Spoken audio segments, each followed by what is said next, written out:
যদি ঢাকা সিএমএম কোর্টে যান, যে সেখানে কি হচ্ছে, একজন মা তার সন্তানের স্যান্ডেল পরে আছে, সামনে দরজায় নক করছে, বলছে দরজাটা একটু খোলো, আমার মেয়েকে পাচ্ছি না। সে দরজা খোলে না। দরজা খোলার পরে দেখলো যে তার মেয়ের নিথর দেহ পড়ে আছে, হাত একটা ছুটে আছে, মাথাটা খুঁজে পাওয়া যাচ্ছে না। মাথাটা খুঁজে পেল মা গিয়া বাথরুমে বালতির মধ্যে, মা সাথে সাথে অজ্ঞান হয়ে গেল। আজকে আজকে সেই আদালতে আসামি পক্ষের আইনজীবী বলতেছে মা হচ্ছে মিথ্যাবাদী, রামিসার মা একটা মিথ্যাবাদী। আপনি চিন্তা করেন যে একজন মা তার সন্তানের মৃত্যু দেখলো, সন্তানের লাশ দেখলো, হাত কাটা দেখলো, তার মাথাটা বালতির মধ্যে পেলো, এরপর তার শুনতে হলো যে সে মিথ্যাবাদী। তার মানে কি, যে এই দেশের মায়েরা আর কোনোদিন বিচার চাইবে না এই দেশে। কারণ একজন মা, একজন বাবা, তারা তো সবচাইতে বেশি ভুক্তভোগী, তারা সবচেয়ে বেশি কষ্ট পেয়েছে, তাদের নারী ছেঁড়া ধন, তাদের জীবন ধ্বংস হয়ে গেছে।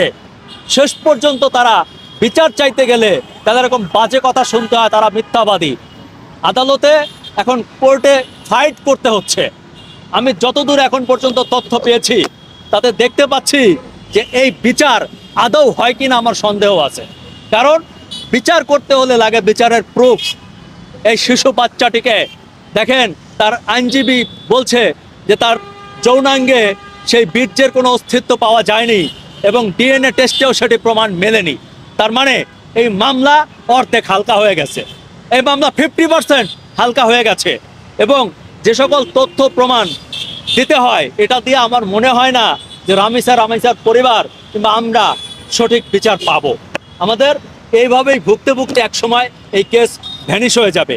কারণ যুক্তি প্রমাণ তর্ক যেদিকে আগাচ্ছে তাতে আমি লক্ষণ খুব কম দেখতে পাচ্ছি। দেখেন, এই দেশে আসলে এই মারা যাওয়াটা কিংবা এরকম বিচারহীনতা দুর্ভাগ্য না, দুর্ভাগ্য হচ্ছে একটা শিশু, বিশেষ করে একটা কন্যা শিশুর বাংলাদেশে জন্ম নেওয়াটা হচ্ছে অপরাধ। বাংলাদেশে একটা কন্যা শিশুর জন্ম নেওয়াটা মনে হচ্ছে এখন আমার কাছে যে বোধহয় পাপ, কোনো পাপ করেছে, পাপ করলে তারপর মনে হয় কন্যা শিশুর জন্ম হয়েছে। বিষয়টা এরকম কেন বললাম জানেন, যে একটা ছোট বাচ্চা 8 বছরের একটা শিশু, তাকে এখন প্রতিনিয়ত টেস্ট করে প্রমাণ করতে হচ্ছে, মরে গিয়েও প্রমাণ করতে হচ্ছে সে ধর্ষিত হয়েছে কিনা, তাকে কিভাবে মারা হয়েছে, তাকে মেডিকেল চেক আপ করা হচ্ছে, তাকে বিভিন্নভাবে বিভিন্ন নানা কিছুটা বাজে কথাবার্তায়ও তাকে ইঙ্গিতপূর্ণ কথাবার্তা বলা হচ্ছে। চিন্তা করেন যে একটা সমাজ কতখানি অধপতন হলে এই অবস্থা হয়। আমি খুবই খারাপ লাগছে আজকে যে কথাবার্তাগুলো শুনলাম, যে যত ডিলে হচ্ছে ডে বাই ডে তত এটি পিছিয়ে যাবে। দেখেন, এই মামলার মধ্যে হুট করে একটা নাম চলে আসলো, ডলার। এবং এই যে ডলারটা বললো, এটা আমি বিভিন্ন মানুষের সাথে কথা বলেছি, আইনজীবীদের সাথে কথা বলেছি, অনেকেই বলছে যে এটা আর একটা ষড়যন্ত্র, এটা চক্রান্ত, এই বিচারকে দীর্ঘায়িত করার জন্য ভিন্ন একটা মাত্রা জোর দেওয়া হলো। এবং এই যে সোহেল রানা বলছে ডলারের কথা, এটা অনেকেই বলছে এটা কেউ শিখিয়ে দিয়েছে, কিংবা তার আইনজীবী বলেছে, কিংবা অন্য কেউ বলতে বলেছে।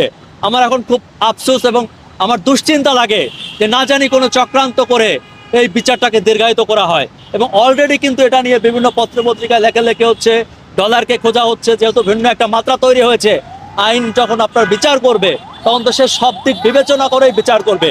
আমার মনে হয় সব দিক বিবেচনায় এখন পর্যন্ত রামিসা হত্যার বিচার যারা চাইছে তারা পিছিয়ে আছে। মূলত অপরাধীরা বরাবরই বাংলাদেশে আগায় থাকে, এখনো আগায় আছে।